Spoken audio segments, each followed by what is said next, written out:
Draw an obtuse angle. Copy the obtuse angle using a compass and straight edge. Use a protractor to measure both angles to check that they have the same measure. So to draw an obtuse angle, you just need to draw a segment using a straight edge.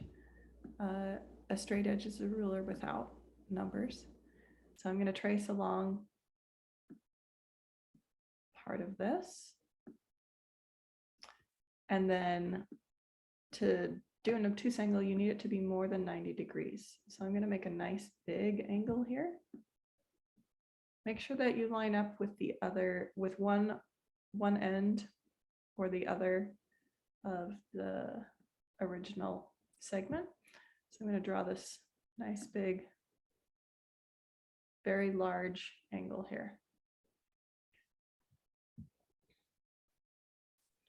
Now to copy that angle, first thing I'm going to need to do is draw another segment somewhere else. So let's say I want to copy it down here. I'm going to draw a segment right here. That's where I'm going to copy this angle to. Next thing we need is the compass.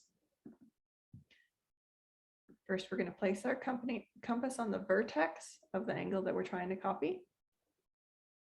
And then make sure that it's unlocked. And you can do this big or small.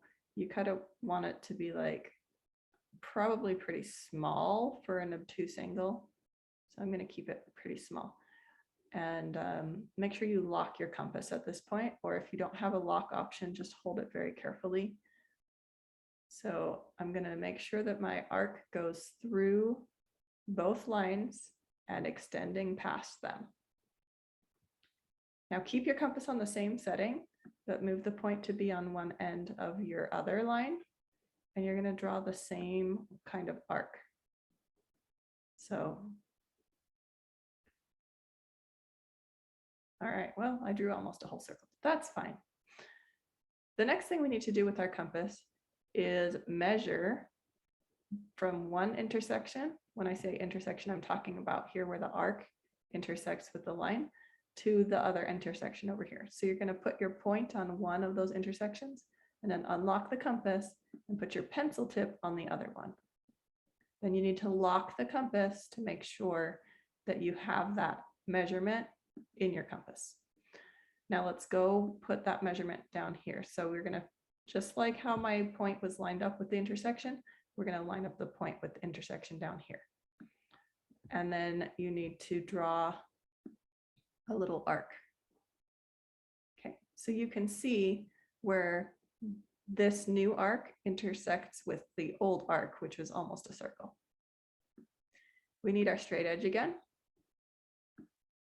So we're trying to draw a line segment going from this point through that intersection, which is going to require me to move this around a bit. That looks almost right. Let me see if I can rotate that just a little more. That looks like it should probably go right through the intersection. Might be a little bit too high for that point. There we go. And then you just draw.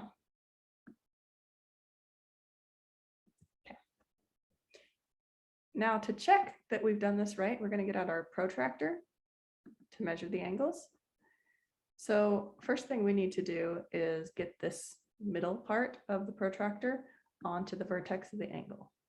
And then we need to get the line on one of these lines of the angles, but not here, because that's not measuring the inside of my angle. That's measuring the outside. So I want it to kind of come around this way. So you can either line it up on this side, or you can line it up on this side. It doesn't matter. I'm going to line it up on this side. Now, actually, I'm going to line it up on this side. Now there's two sets of numbers.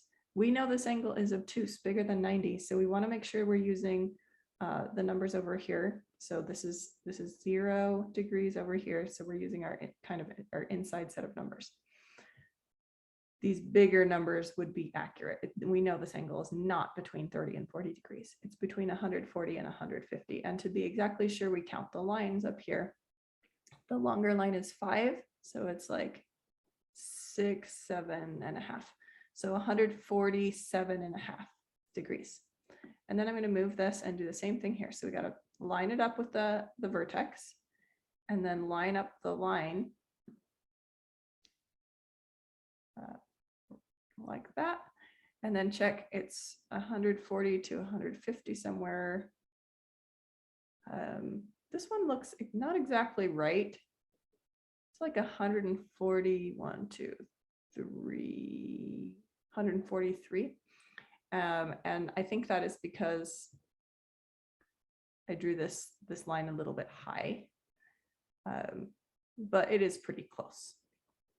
Yours should be within a few degrees. If it's a lot more than like 3 or 4 degrees off, then you probably did the process wrong.